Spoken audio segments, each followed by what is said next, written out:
आत्मा कबीर साहब कहते हैं तारा मंडल बैठ के यू चांद बड़ाई खावे, उदय होया जब सूरज का स्यों तारों छुप जावे। अभी तक जितने भी ये संत महंत बने फिरे थे, दुनिया को भ्रमित कर रहे थे, या अन्य जो भगवान से दोए बैठे थे, ये श्री कृष्ण, श्री राम और श्री विष्णु और शंकर ब्रह्मा, ये अब कति ऐसे हो जाएंगे जैसे रात्रि के अंदर तारा मंडल में, आकाश में चंद्रमा, चांदनी रात्रि में कितना अच्छा चमक रहा होता है, और सूर्य उदय होने के बाद फिर भी वो विद्यमान रहता, लेकिन उसका अस्तित्व खत्म हो जाता है। ठीक इसी प्रकार ये भगवान, ये प्रभु जो हैं, ये अपने सतर के हैं। ये ब्रह्म, पर ब्रह्म, जब पूर्ण ब्रह्म का ज्ञान आपके समक्ष होगा तो इनका अस्तित्व इस ज्ञान के सामने कति जीरो हो जाएगा। जैसे गीता जी अध्याय नंबर 2 के श्लोक नंबर 46 में कहा कि अर्जुन, जिसमें बहुत बड़े जलाशय की प्राप्ति के उपरांत छोटे जलाशय में, छोटे तालाब में, एक बहुत बड़ी झील की प्राप्ति के उपरांत एक छोटे से तालाब में, जोड़ में जैसी आस्था जीव की रह जाती है, ऐसी आस्था आपकी रह जाएगी इन उस तत्व ज्ञान से पूर्ण परमात्मा की जानकारी होने पर। अन्य भगवानों में तेरी ऐसी आस्था रह जाएगी जैसे जिसमें ये ज्ञान बोला गया गीता जी का, उसमें सभी मानव तालाबों के ऊपर आधारित थे, आश्रित थे। वर्षा होती थी प्रॉपर, वर्षा के दौरान बड़े बड़े जो वो तालाब होते थे, वो तालाब भर जाते थे, लेकिन उन तालाबों की, उन जलाशयों की इतनी क्षमता होती थी, एक वर्ष वर्षा ना हो तो वो सूख जाते थे। वो वर्षा के दिनों तक थोड़ा सा जल रह जाता था उनमें, एक वर्ष वर्षा ना हो तो वो कति खाली हो जाते थे, और उस पर आश्रित व्यक्ति भी महाकष्ट का सामना करते थे, तड़प तड़प कर मर जाते थे। और उन व्यक्तियों को एक बहुत बड़ा सरोवर मिल जावे जिसका जल 10 वर्ष वर्षा ना हो तो भी समाप्त ना हो, वो बड़ा जलाशय मिल जाने पर फिर उस छोटे जलाशय में जैसी आस्था रह जाती है। अंडरस्टूड है, वो जलाशय छोटा बुरा नहीं, लेकिन वो तो काम चलाऊ था, उस पर सुरक्षित नहीं थे वो। इसी प्रकार ये भगवान श्री विष्णु जी और श्री शंकर जी और इन्हीं के अवतार श्री राम और श्री कृष्ण जी और ब्रह्म, इनका पिता है किसी ब्रह्मांड का स्वामी, जिनको हम भगवान मान के पूजा करते थे। अब पूर्ण परमात्मा कबीर साहब की अक्षमता से, उसके सामर्थ्य से परिचित हो जाने के बाद ये ब्रह्मा विष्णु महेश और ब्रह्म ये बुरे नहीं लगेंगे हमने, लेकिन ये हमारे काम के कोनी। जब हमने वो बड़ा जलाशय मिल गया तो जोड़ पर कौन आश्रित रहेगा? ऐसा कोई व्यक्ति नहीं। तो इसी प्रकार आप जी के समक्ष इस पूर्ण परमात्मा सत्य पुरुष की महिमा आपके रूबरू होगी और आपके हृदय में यह बात समा जाएगी। उस दिन आपकी सचीची ऐसी हो जाएगी जैसे बहुत बड़े जलाशय की प्राप्ति के उपरांत छोटे जलाशय में जैसी आस्था रह जाती है। ये कई बार समझाने की आवश्यकता है नहीं, बहुत आराम से समझ सकते हो। तो पूर्ण परमात्मा कबीर परमेश्वर जी ने अपनी महिमा आप आकर बताई और महापुरुषों को मिले, उनको सच्चाई से परिचित करवाया। पुण्यात्माओं, सबसे बड़ी गलत धारणा हमारे अंदर यह भर रखी है कि कबीर साहब का जन्म होया था और उसके बारे में पता नहीं के बकवाद गढ़ रखी है नकलियों ने। यहां तक कहते हैं कि एक ब्राह्मणी विधवा होगी, और वो रामानंद जी ब्राह्मण थे, एक ऋषि, वो उनके दर्शनार्थ और बहनों के साथ चली गई हैं, और उसने चरण छुए, आशीर्वाद दे दिया रामानंद जी ने कि पुत्रवती हो। उसने कहा, हे महाराज मैं तो विधवा हूं। तब कहते हैं ऐसी दंत कथा बकवाद गढ़ रखी लोगों ने। तो कहते हैं रामानंद जी कहने लगे, मैंने जो आशीर्वाद दे दिया ये तो फलेगा बेटा। तो जिस कारण से उस विधवा का बालक हो गया, शर्म के मारी गिर आई। और उस विधवा का नाम भी तो बता दो, कथा सुनानी हो। उसके पति का नाम हो, किस किसकी बेटी थी, कुछ तो सिर पैर बताओ, मारो बकवाद खाम कहेंगी। तो ये मंद गढ़त कहानियां उस भगवान के विषय में बना रखी थी। हम इन नकलियां के, इन दंत कथा को सुनकर अभी तक भ्रमित थे। ना सतगुरु जननी जने जिनके माना बाप, पिंड ब्रह्मांड से रहित हैं जहां न तीनों ताप। कबीर परमात्मा के विषय में आदरणीय गरीबदास साहिब जी ने और उनके सदग्रंथ में कबीर सागर में 600 वर्ष पहले लिखा था। धर्मदास जी ने आज का ग्रंथ नहीं है वो। उसमें स्पष्ट किया है कि वो परमात्मा सतलोक से चलकर आए थे, एक शिशु रूप धारण किया था, कमल के फूल पर विराजमान हुए थे। वहां से नीरू नीमा नाम के एक दुल्हा दंपति थे, पति पत्नी, वो उठा ले गए थे, वो डी संतान थी। थोड़ी कथा सुनाते हैं। उन आत्माओं, हमने रामायण महाभारत बहुत सुन रखी है और उनको इतना सुन रखा है कि हमने उनको कति साची मान रखी है। और किसी भी हिंदू समाज के पुण्यकर्मी प्राणी को कोई ऑब्जेक्शन नहीं, उनकी कोई भी कथा सुनाता है, हमने सब स्वीकार्य हुई। क्यों हुई? क्योंकि हमने घनी बार सुन रखी थी। और अब इस दास ने उनकी महिमा पढ़ी, उनके इतिहास पढ़े, उनकी जीवनी पढ़ी, उसमें क्या पाया कि उनके विपरीत ज्ञान मिला जो हमारे को सुनाया गया था। तो अब हम उस सच्चे ज्ञान को जितना सुनेंगे, कई बार सुनेंगे, तो ये हृदय में कति समा जाएगा और वो अज्ञान जो हमारे अंदर भरा था वो बाहर निकल जाएगा। आपको परमात्मा क्या प्राकट्य सुनाते हैं, प्रमाण दिखाते हैं। एक गौरी शंकर और सरस्वती नाम के ये ब्राह्मण ब्राह्मणी थे। गौरी शंकर व्यक्ति का नाम था और सरस्वती उसकी पत्नी का नाम था। ये ब्राह्मण थे, भगवान शिव के पुजारी थे और शिव पुराण की कथा ये ब्राह्मण सुनाया करते थे। ये गौरी शंकर ब्राह्मण शिव पुराण की कथा सुनाया करता था और बगैर किसी लोभ लालच के, किसी को मिसगाइड नहीं करा करता। जैसा इसने समझा था पुराण को, केवल कथा सुनाया करता था। ना कोई शिष्य बनाता था, ना यजमान बना रखे थे। उस कथा के श्रोता जो भी दक्षिणा दे देते थे उससे अपना निर्वाह चलाता था और अपने घर के खर्च से जो बच जाता था उसको धर्म में लगा देता था। संग्रह संचय नहीं करते थे, झोपड़ियां में रहा करते थे। ये बकवाद अब भागी हमने इस कलयुग में, ना तो अपना सिंपल वे से रहते थे पूरे समाज सभी।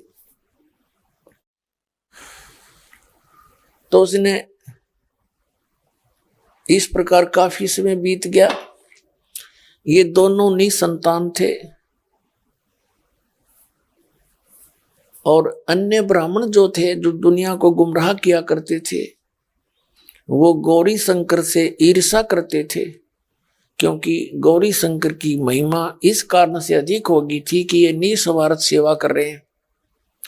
और अन्य ब्राह्मण थे, वो अपने रोजी रोटी के लिए ही दुनिया को गुमराह किया करते थे, जंतर मंतर की आड़ में, श्राद्धों के चक्कर में।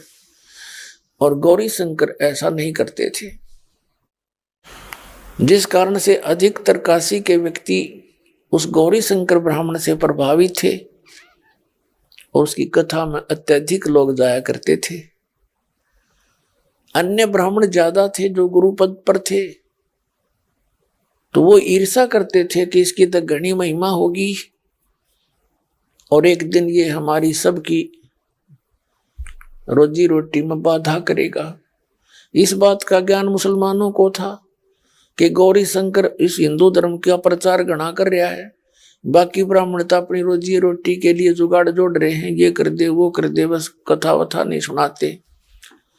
तो उन्होंने सोचा कि इस गौरी शंकर को मुसलमान बना देते हैं, अन्य जो ब्राह्मण गुरु हैं वो इसका विरोधी हैं ही, तो कोई भी आपत्ति नहीं आओगी। और ऐसा ही हुआ।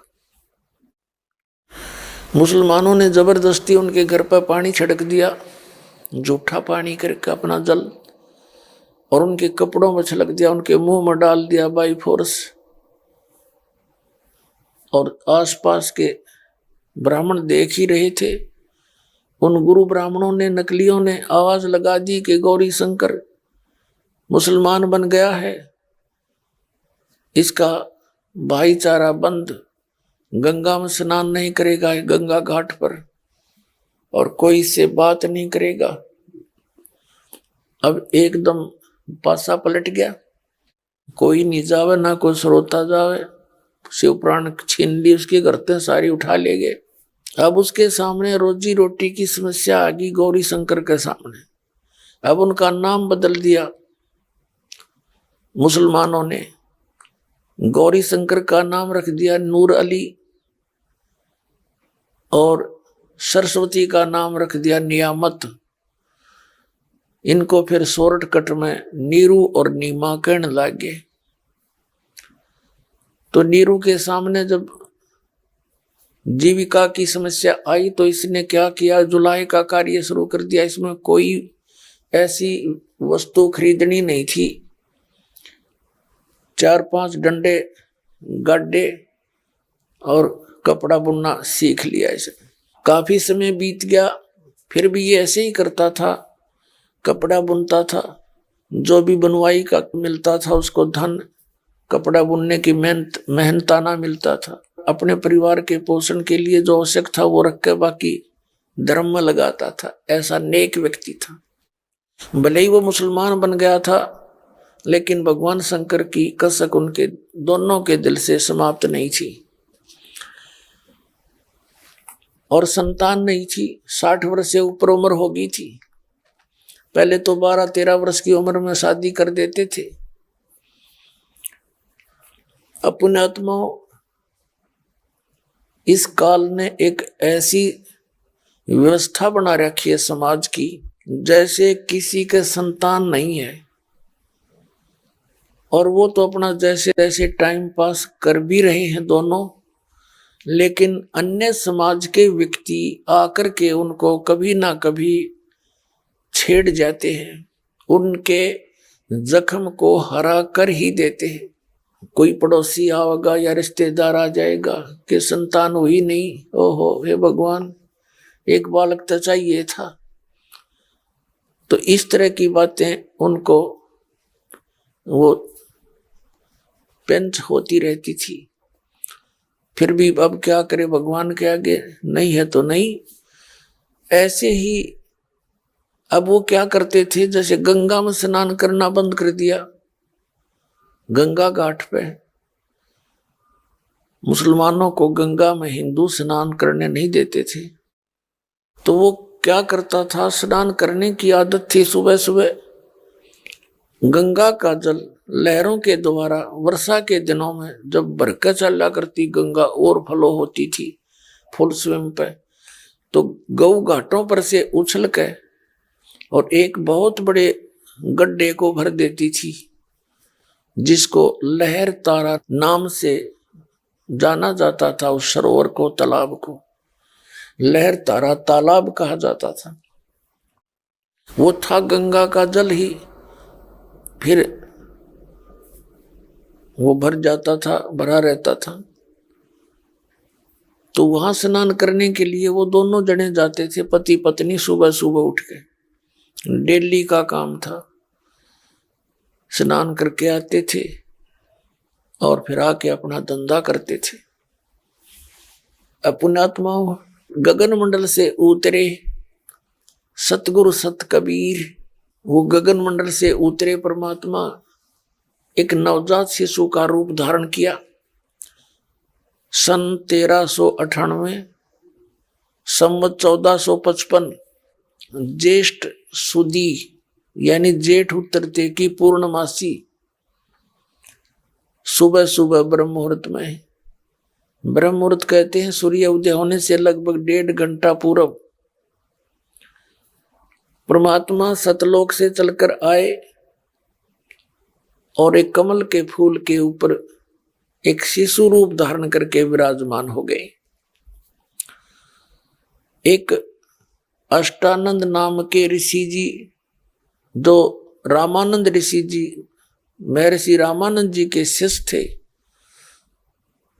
काशी के अंदर समय आने पर कुछ आगे चलकर एक रामानंद नाम के एक ब्राह्मण बड़े सुलझे हुए थे।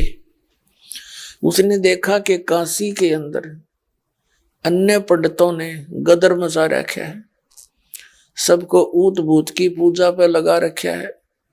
तो वो पुण्यात्मा वहां से चलकर आए, कहीं द्राविड़ देश से आए और यहाँ आकर के काशी बनारस में उसने अपना डेरा स्थापित किया गंगा के किनारे, और 1400 ऋषि बनाए अपने ज्ञान के प्रचार को आगे बढ़ाने के लिए।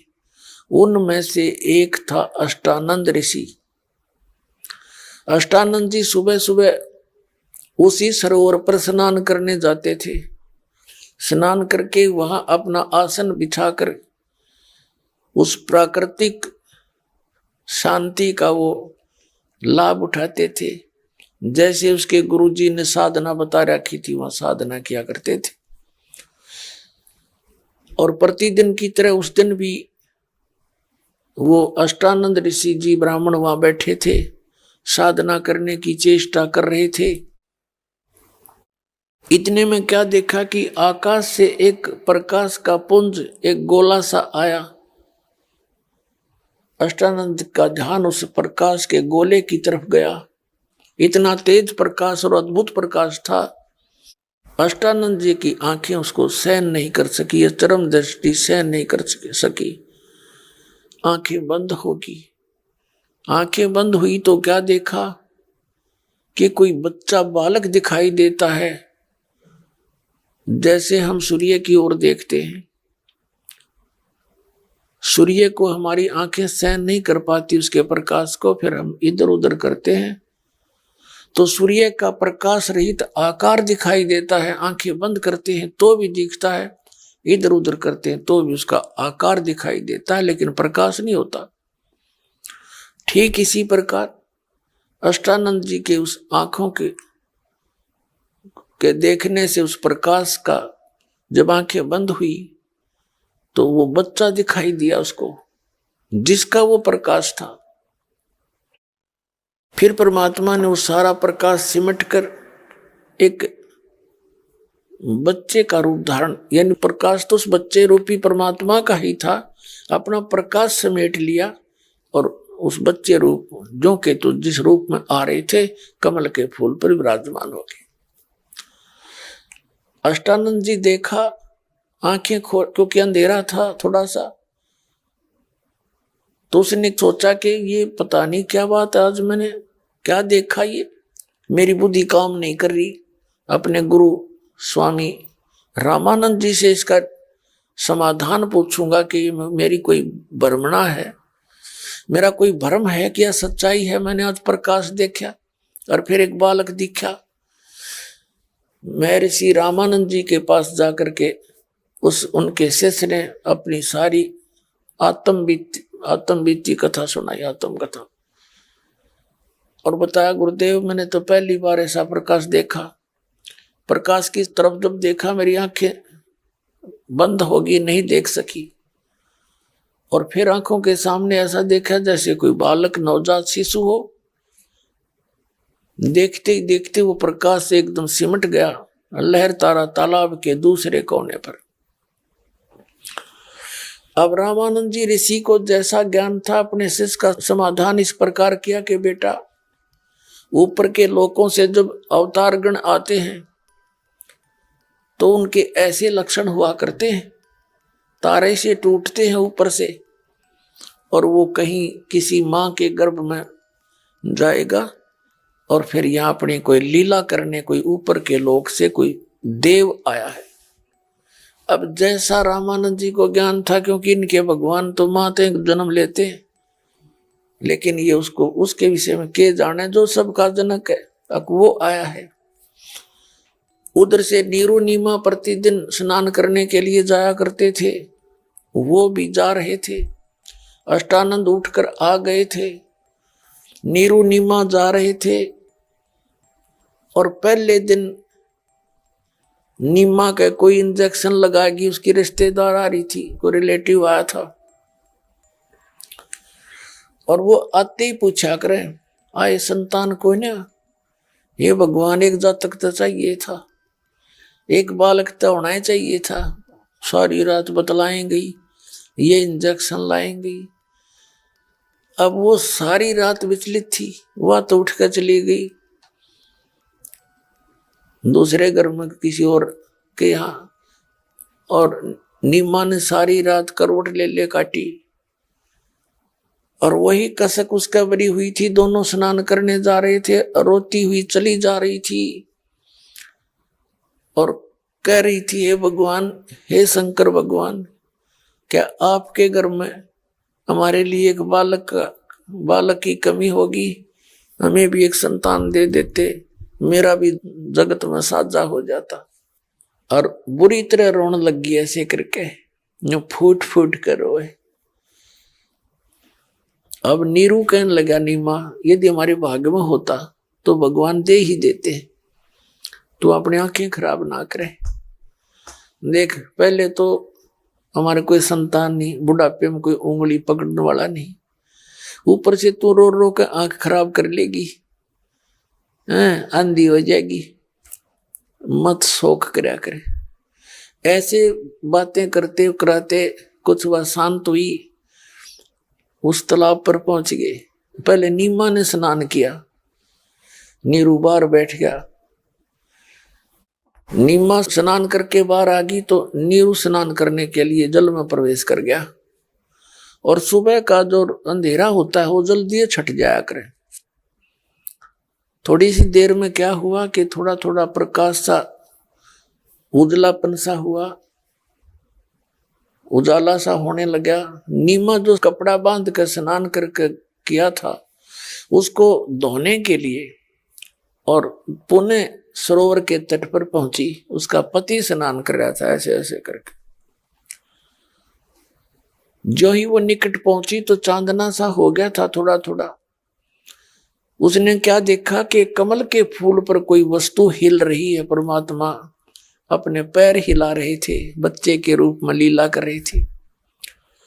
नीमा ने सोचा कि इस पे कोई सर्प ना हो, मेरे पति ने ना डसले। उसने ध्यान से देखा, ध्यान से देखा तो क्या देखा कि एक बालक कमल के फूल पर। अपने पति से कहा कि देखियो जी, इस कमल के ऊपर बालक है, कृपा इसको उठाइयो उठाइयो, डूबेगा बालक, देखना छोटा सा बच्चा है। अब नीरू नहा रहा था, वो कहने लग गया, उसने सोचा तो कति मेंटल होली, अब इसने जल में भी बालक दिखाई देने लगे। कहने लगा, नीमा मेरी बात मान जा, तू छोड़ दे इस बालक काड़ी ने, तो मत सारे दिन इसको ऐसे ना कर, तेरी आंखें फूट जाएंगी। वो ना भी रहा है, उसकी बात का उत्तर भी दे रहा है। तब नीमा ने कहा, देखना देखना कति सत देखना, ये बालक डूब गया। तो जिधर वो हाथ कर रही थी, नो देख कर उसने देखा कि यह तो सचमुच कोई बात है। ऐसे जब देखा तो क्या देखा कि एक बालक कमल के फूल पर लेटा हुआ है। आओ देखा ना ताओ देखा, नो का नो कमल समेत तोड़ लिया, उठा लिया बालक को और दे दिया अपनी पत्नी को। बोलो सतगुरुदेव।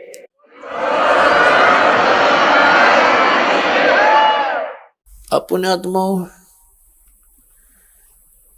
कबीर साहब कहते हैं, सोचल सीधर मैं करूं अपने जन के काज। अब जिस परमात्मा की खोज में ऋषियों ने शरीर नष्ट कर दिया, अपने गला दिए, दीमक चढ़ गई उनके शरीरों पर, और उनको वो मिला नहीं। जिसकी खोज में प्राणी आज तक लगा हुआ है, और वो परमात्मा, और जिस बहन के सीने से लगा हो, अब उसकी जो खुशी, उसके जो आनंद का एस्टीमेट लगाया नहीं जा सकता। जिस मालिक का नाम लेते हैं, रोम रोम करना चाहते हैं, वो भगवान सारी सृष्टि का रचनहार एक माई के सीने से लगा है एक बालक रूप में, और वो उससे प्यार कर रही है। कभी उसके मुंह को चूम रही है, कभी सीने से लगा रही है, और अपने भगवान शंकर के वो सौ शुक्र मना रही है, उसका धन्यवाद कर रही है। अब पुण्यात्मा इन भगवानों के, इस विष्णु और शंकर जी के, राम और कृष्ण जी के 9 नंबर बनते रहे। कहते करे करावे साइया मन में लहर उठा, दादू सिरदर जीव के आप बगल हो जा। ये परमात्मा वो खुद आए मालिक, और वो मान रहे हैं कि भगवान शंकर ने बालक दे दिया। वो शंकर के भी जनक, उनके पिता के भी जनक, वो खुद आए हुए, और महिमा बन रही शंकर भगवान की कि उनके पुजारी थे। तो हम भी पहले जब इस मार्ग से परिचित नहीं थे, घर में कोई सुख होता था, हम जिस भगवान की, कृष्ण जी की, शंकर भगवान जी की, श्री विष्णु जी की पूजा करते थे, तो हम ये सोचा करते इन भगवानों ने मौज मचा दी। अब पता चला ये कुछ नहीं कर सकते, ये ना कोई आपके भाग्य में बढ़ा सकते ना कम कर सकते, आपको एज इट इज देते हैं जैसा जिसका कर्म है, इतनी ड्यूटी है इनकी। अब पुण्यात्माओं, जैसे तुलसीदास जी हुए हैं, जिन्होंने रामायण को अपनी वाणी के माध्यम से पुनः वर्णित किया है, और वो वाणी, वो चौपाइयां जो तुलसीदास कृत रामायण की हिंदू समाज के अंदर वेल नोन है और विशेष प्रमाणित मानी जाती है। तो इसी प्रकार परमात्मा सतपुरुष कबीर साहब जी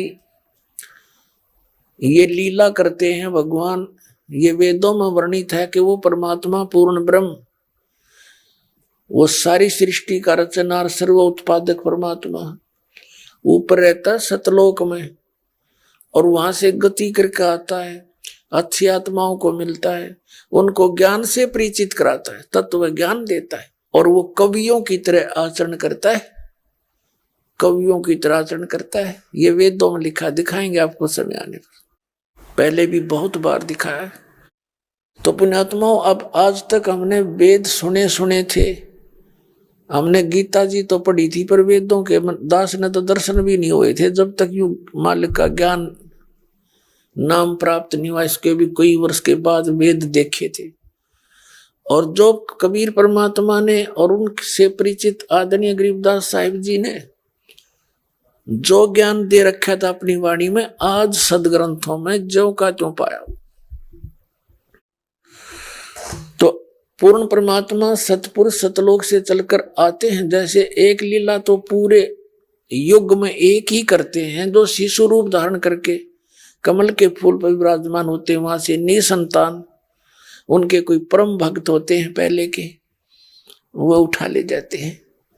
तो वहां लीला में तरीके से बालक की तरह बड़े होते हैं, छोटी उम्र से ही वो ज्ञान प्रचार प्रारंभ कर देते हैं, और दूसरी प्रकार से वो यहाँ आते हैं, कहीं पर भी आकर प्रकट हो जाते हैं, साधु संत रूप बनाकर, ऋषि का रूप बनाकर, जैसे जिंदा महात्मा का रूप बनाकर, विशेषकर कलयुग में जिंदा महात्मा के रूप में वो अधिक आए हैं। और किन किन महापुरुषों को मिले हैं उस जिंदा महात्मा के रूप में? आदरणीय धर्मदास साहिब जी को, आदरणीय मुल्कदास साहिब जी को, आदरणीय नानक दास साहिब जी को, आदरणीय मुल्कदास साहिब जी को, आदरणीय दादू साहिब जी को, आदरणीय गरीबदास साहिब जी गांव छुड़ाने जिला सज्जर वाले को, आदरणीय घीसा दास साहिब जी, गांव खेखड़ा, जिला मेरठ, उत्तर प्रदेश वाले को, इन महापुरुषों को वो परमात्मा आकर मिले हैं। अच्छी आत्माओं को मिलते हैं, उनको ज्ञान से परिचित कराते हैं और मिलकर क्या करते हैं, जैसे गरीबदास जी को यहां मिले, फिर सतलोक लेकर गए। सतलोक के अंदर परमात्मा देखा, जो नीचे आया था वही भगवान ऊपर, जो साधु रूप में आया था वही बैठा अनंत कोट ब्रह्मांड के संचालक के रूप में। तब गरीबदास जी को दृढ़ विश्वास हुआ कि ये बाबा जी जो नीचे आया था ये खुद भगवान है, कबीर साहब। फिर उनका ज्ञान योग खोल दिया। ज्ञान योग का अर्थ है दिव्य दृष्टि खुल जाती है। दिव्य दृष्टि की भी रेंज होती है, क्षमता होती है।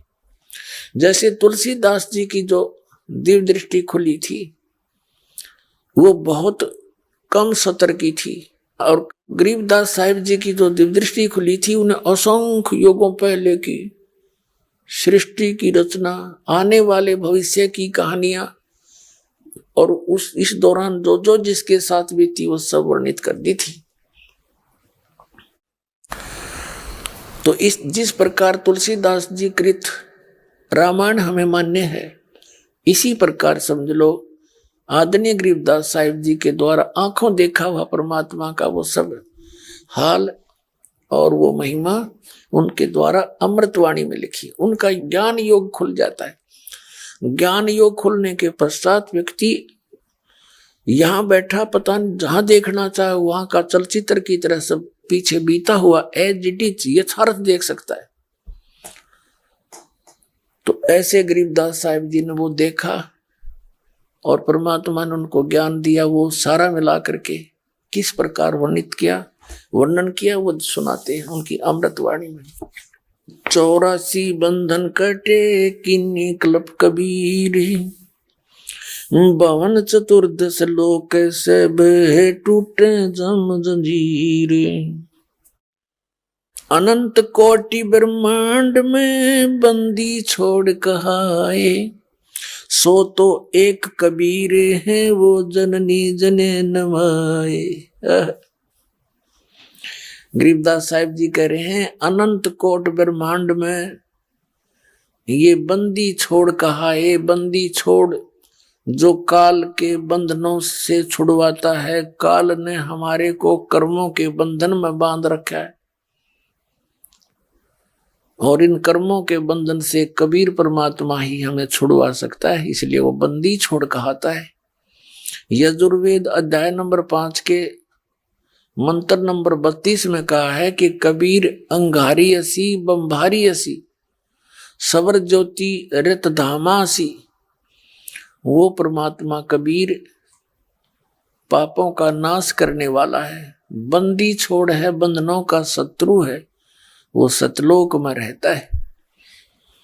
तो यहाँ गरीबदास साहिब जी कहते हैं अंत कोट ब्रह्मांड में बंदी छोड़ कहाए, सो तो एक कबीर है जो जननी जने नमाए।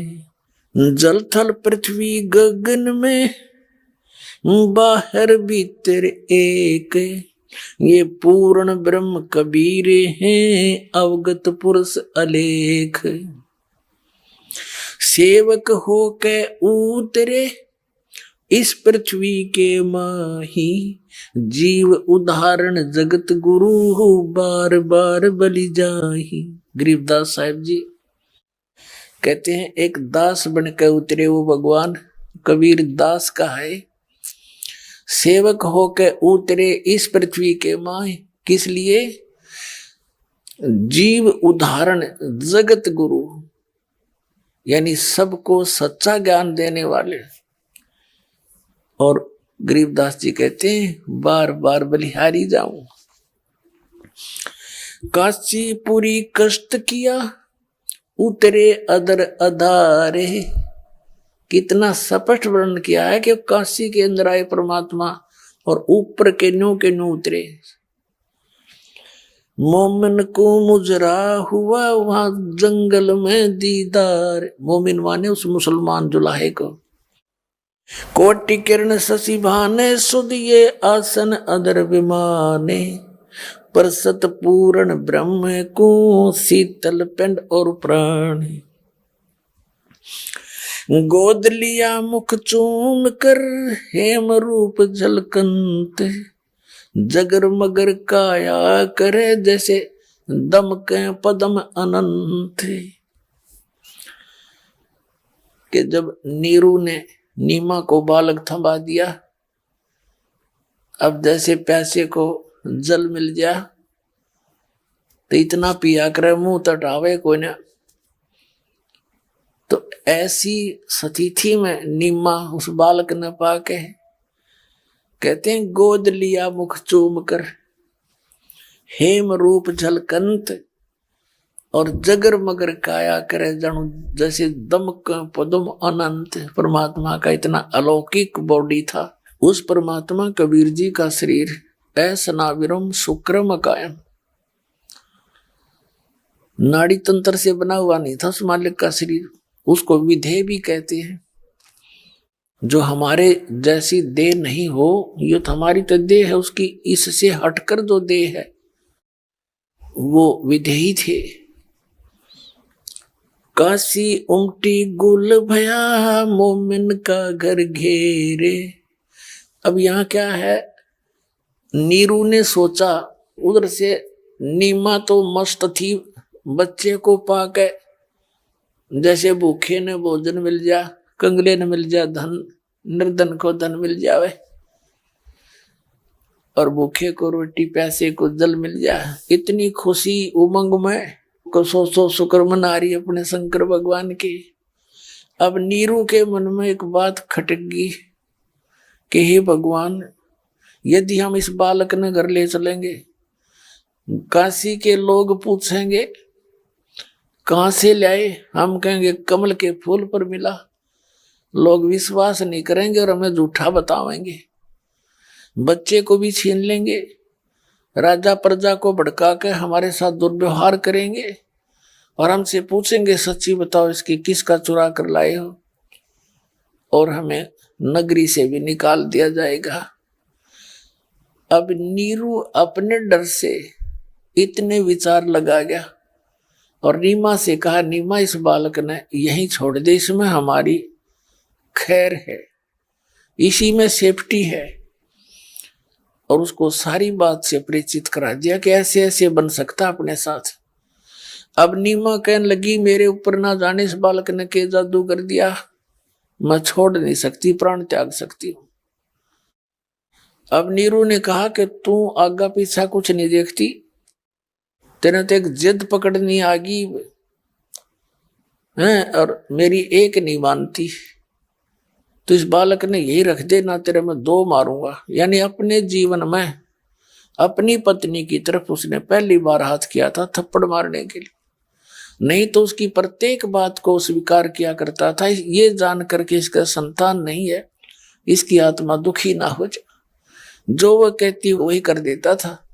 तो कहने लगा कि तू मेरी इस जो है ना नम्रता का तेने घना नाजायज फायदा उठा लिया, और तू कुछ नहीं देखती, कुछ तो सोच ले, जो बालक भी छिन जाएगा और घर छूटेगा।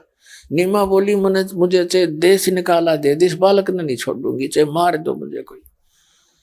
ये सोचकर उसने सोचा यह बड़ी अठी होगी, ऐसे हाथ किया था। परमात्मा बोले वो बालक के, नीरू चिंता ना करे, मुझे घर ले चल, कोई दिक्कत नहीं आओगी, मैं तुम्हारे लिए आया हूं। वो डर गया कि छोटा सा बालक बोला कि दे कोई जंतर मंत्र कोई और भूत प्रेत ना हो यो।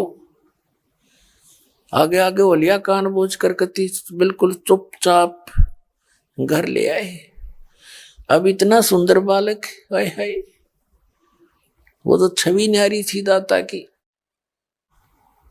अब जो भी देखे ठग्या सा रह जावा कि इतना सुंदर बालक कित पाया। अब और तो बात पूछना भूल गए, और जो को परमात्मा की लीला थी। कहते हैं काशी के लोग नो गीत गातियां लड़कियां औरतें देख कर आवांगे, जो को ऐसा बढ़िया ऐसा सुंदर बालक पाया है उन्हें, ऐसा सुंदर बालक मिला है नीरू के।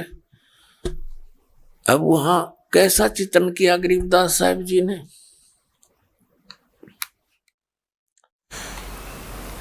काशी उमटी गुल भया, शोर हो गया काशी के अंदर, उमड़ का ही सारी काशी।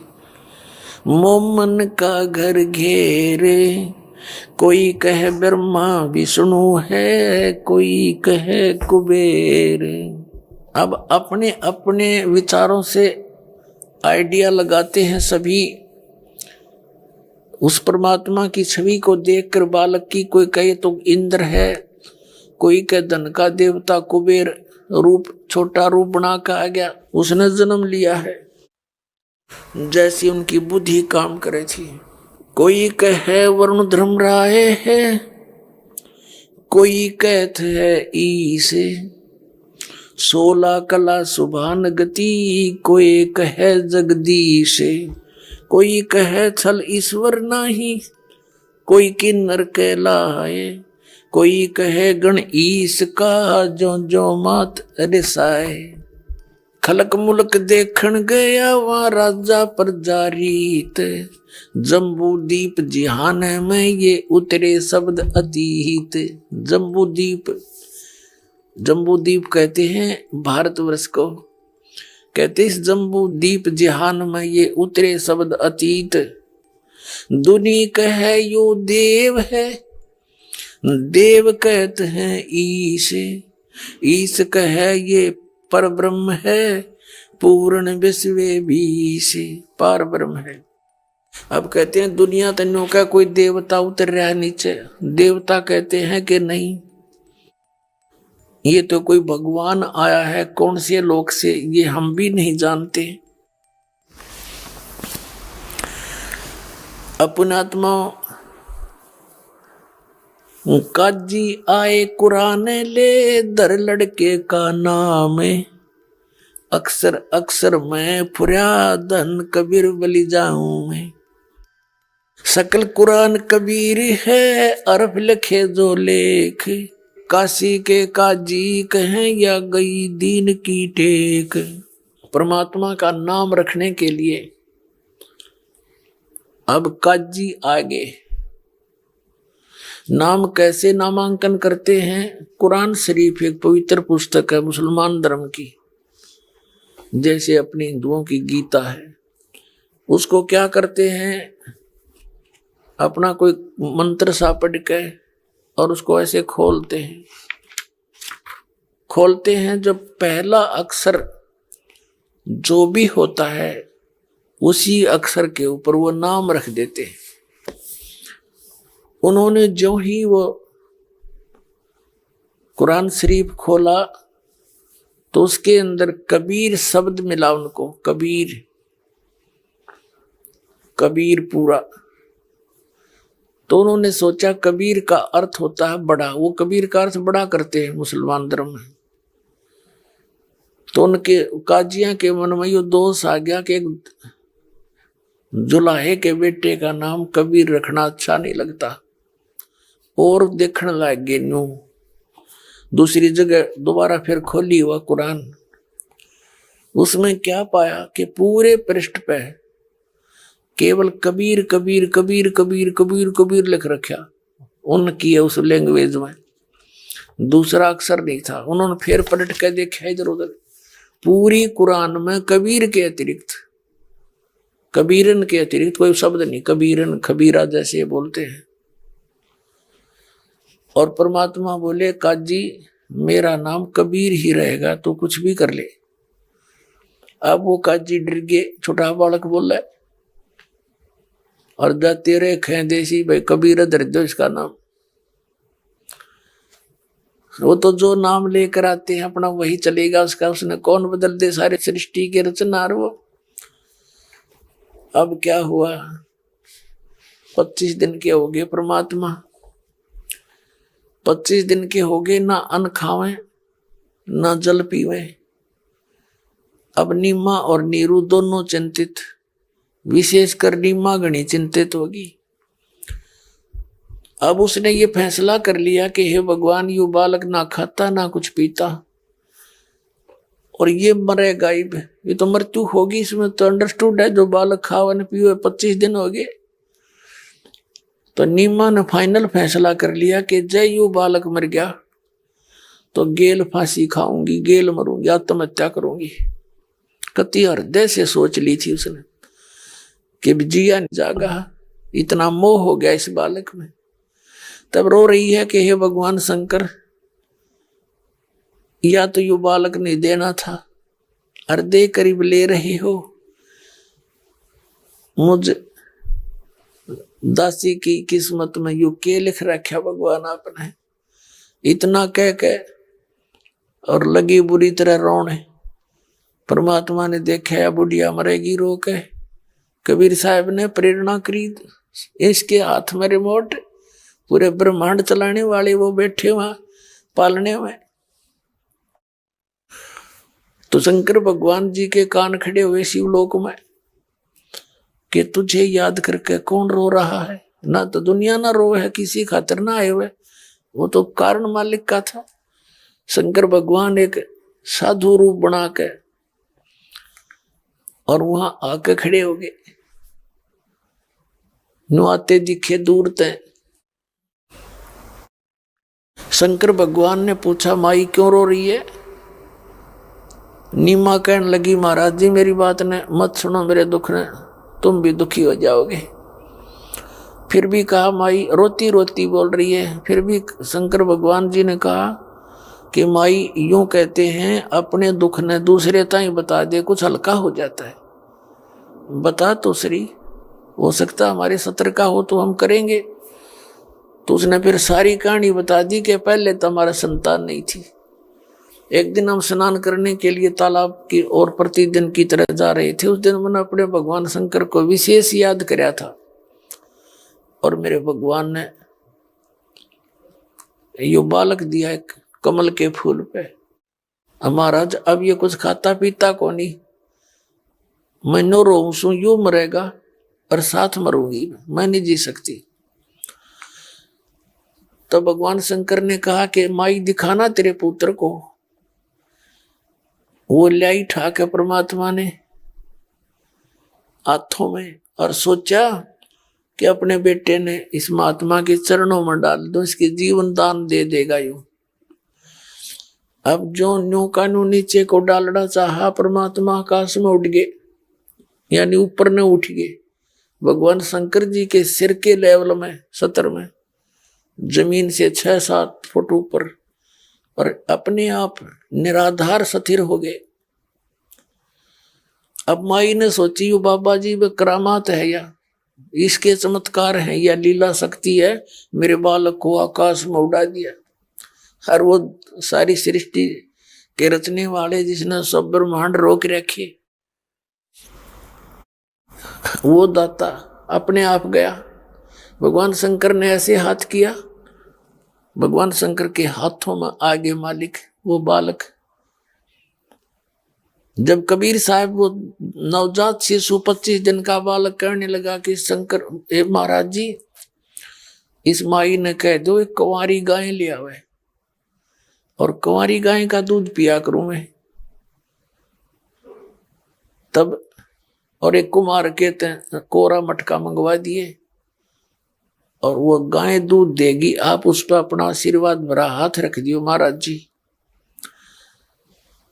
अब शंकर भगवान ने कहा उस नीमा से कि माई यू तेरा बेटा मरने वाला नहीं है, तो निश्चिंत रहे। तो नीमा कहने लगी, महाराज जी ये सूखी सांत्वना से मेरा दिल ना डटे, यू दूध नहीं पी लेगा, इतना मेरी तो टेंशन मिटे नहीं। तब शंकर भगवान ने कहा कि माई एक तेरा पति कहा, उसने बोला एक गाय ले आओ, एक कुंवारी गाय लाओ बछिया जिसने दूध पीना छोड़ रखा हो, 1-1.5 वर्ष की, 1.5-2 वर्ष की, यानी कुंवारी।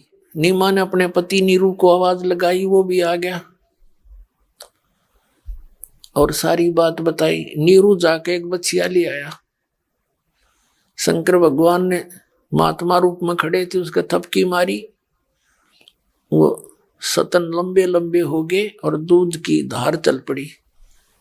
पात्र नीचे रख दिया, जो कुम्हार के लाए थे, धोया मांजा। जब वो भर गया वो मटका, अपने आप दूध बंद हो गया। तब कबीर साहब ने दूध पिया।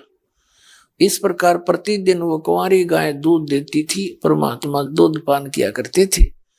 अपने आत्माओं, ये अपने जो पुराने इतिहास है, इनसे हमें भगवान पहचानने में आसानी होगी। पूरा विश्व अपने वेदों को श्रेष्ठ मानता है, उत्तम मानता है, सत्य मानता है। एक आधा शर फिरा तो दूसरी बात है, जो कुछ भी बकवास करते जिन्हें ज्ञान नहीं।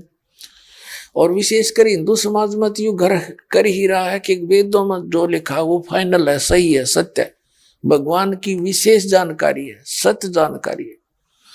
अब देखो ये लीला जो दास बता रहा है, ये गरीबदास जी ने बताई।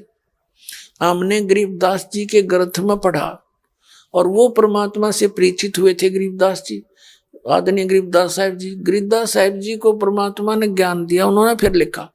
और फिर कबीर सागर में जो कबीर परमेश्वर जी ने अपना प्रगट होने का जो सारा विवरण दिया था, धर्मदास जी को बताया था। आदरणीय धर्मदास साहिब जी ने वो लिपिबद्ध किया था, जो कबीर सागर नाम से वो परमात्मा की महिमा की वाणी प्रसिद्ध है, कबीर सागर नाम से।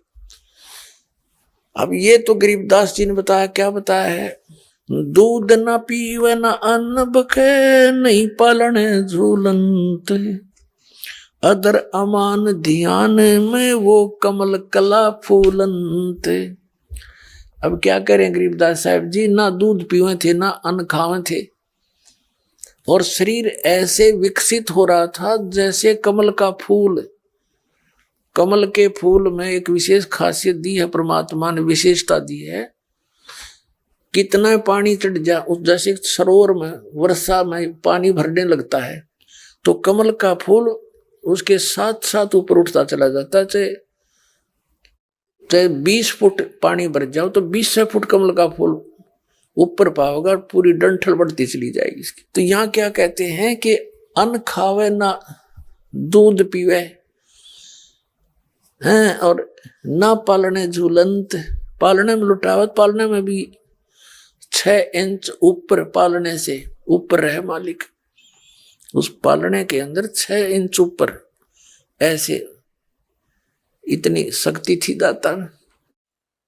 और कहते हैं अदर अमान ध्यान में वो कमल कला फूलंते, कमल की तरह विकसित हुआ शरीर मालिक का। फिर कहते हैं शिव उतरे शिवपुरी से, अवगत बदन बिनोदे, मैं के कमल खुशी बहे, फिर लिया ईस को गोदे। गोदी में ले लिया परमात्मा को कबीर जी को। नजर नजर में मिल गई, किया ईस परिणाम। शिव जी ने प्रणाम किया उस परम पिता को, एक परम शक्ति जानकर। ये तो महापुरुष है, इनकी आत्मा बता देती है ये कौन है, कैसी शक्ति युक्त है। कहते नजर नजर में मिल गई, गोदी में ले रखा था जो परमात्मा को शंकर भगवान जी ने। नजर नजर से मिल गई, किया ईस परिणाम, धन मोह मन धन पूर्णा, या धन नगरी निकाम। 7 बार चर्चा करी, बोले बालक बहने, शिव को कर मस्तक धरा, हाल्या मोमन एक धैनु। अन ब्यावर को दूहत है, दूध दिया तत्काल, पीवे बालक ब्रह्म गति, ता शिव भय दयाल। अपने आत्मा, ये तो गरीबदास साहिब जी ने कहा कि परमात्मा कबीर जी ने बिना ब्याई गाय का, यानी कुंवारी गाय का दूध पिया। अब यही कबीर सागर जो 600 वर्ष पहले, लगभग 550 वर्ष पहले आंखों देखा हाल और परमात्मा से हुई वार्ता आदरणीय धर्मदास साहिब जी ने लिख रखा। अब वो एक झलक वो दिखाते हैं। और फिर आपको दिखाते हैं वेद। तो पुण्यात्माओं, हम भगवान पहचान लेंगे जब हमारी आत्मा ये मान लेगी सचमुच कबीर इज गॉड, वो तो है ही है। हम कद स्वीकार करेंगे? हमारी या बच्चे वाली बुद्धि कब समाप्त होगी? उस ज्ञान से होगी, इन प्रमाणों से होगी। तो उस दिन हमारा हृदय पक्का मान जाएगा कबीर इज गॉड। और जिस दिन आपको याद रचेगी कबीर परमात्मा है, फिर तो वारे नारे हो जाएंगे आपके।